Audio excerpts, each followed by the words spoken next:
Hi, welcome back to my channel. Today we've got something very different.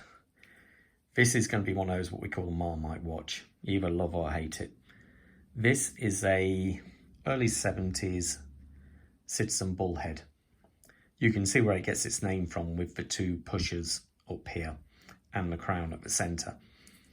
These watches are sort of like a little bit desirable at the moment, especially in this gold colour, because of the Brad Pitt movie, I think, Once Upon a Time in Hollywood.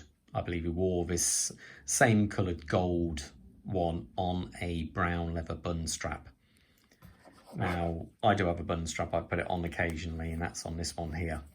So, not quite the same as his, but quite funky nonetheless. I also have a little rubber strap for it there. But it's definitely an acquired taste, this one. You have to really be into your vintage chronographs to like this watch. Let me give you some specs on the case size while we're here. So let's see if I do case size here. 38mm.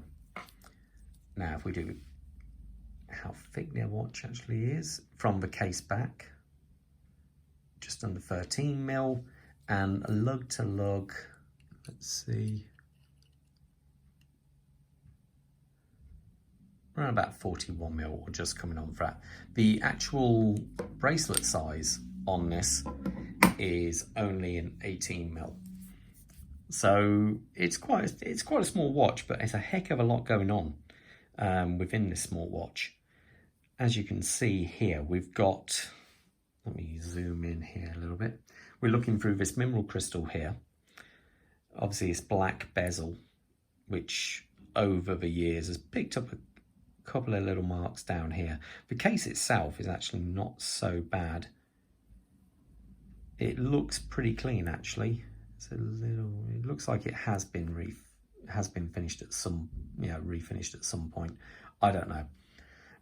As I say, I haven't got any paperwork on this watch or a box because it was through a friend who is he's got a lot of watches, makes my collection look small, and he's really into his watches, and I did a little bit of a trade and I fancied this.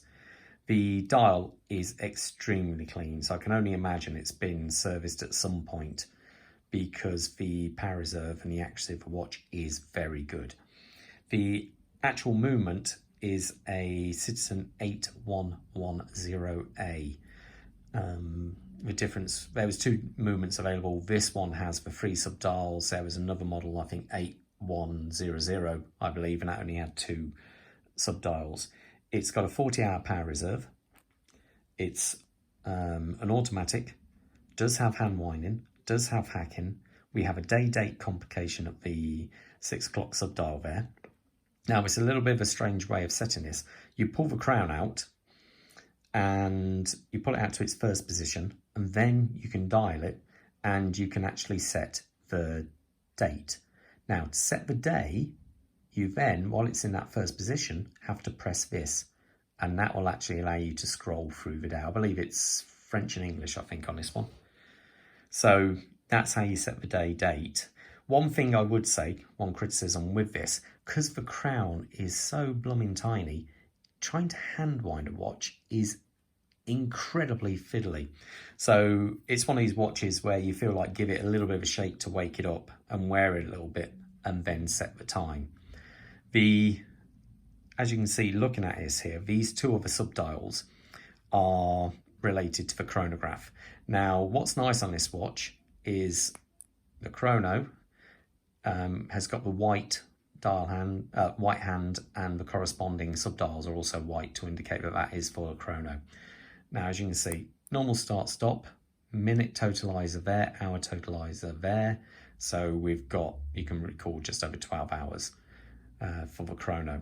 Now, as you can see, stop, reset. But this watch also features a flyback.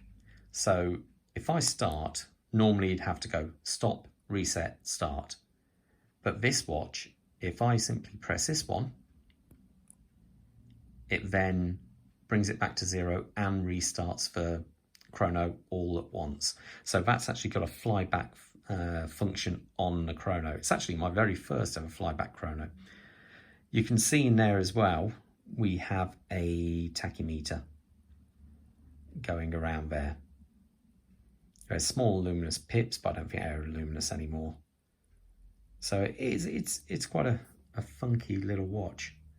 So it's, I say, not for everyone. I'll show you it on my wrist just so you got an idea. But at the minute I'm wearing a Seiko tuner, which absolutely dwarfs that. So I'll put this on off the camera because it's just a lot easier. You could get this watch actually on a bracelet as well, but I wasn't fortunate to have the bracelet. But you can find all these parts on auction sites. They're all there. Let me zoom out. Now that's the watch on my 7 and a bit inch wrist. So actually it does seem to stand quite tall. It could just be the colour contrast as well. So the watch is supposed to be water resistant, but there's no way I'd be checking out on a vintage watch, which I don't know enough of the history to do. I just think you're asking for trouble if you do that. So there you go. It's something different, not for everyone. I don't even know if I'm going to be keeping it yet, so I might even sell it. I don't know. But there you go. It's a little bit of an oddity and something very, very different. So hope you enjoyed it. And if you've got any questions, leave them in the comments below, and I will see you at the next review. Anyway, all the best, and most importantly, stay safe out there. Okay, bye.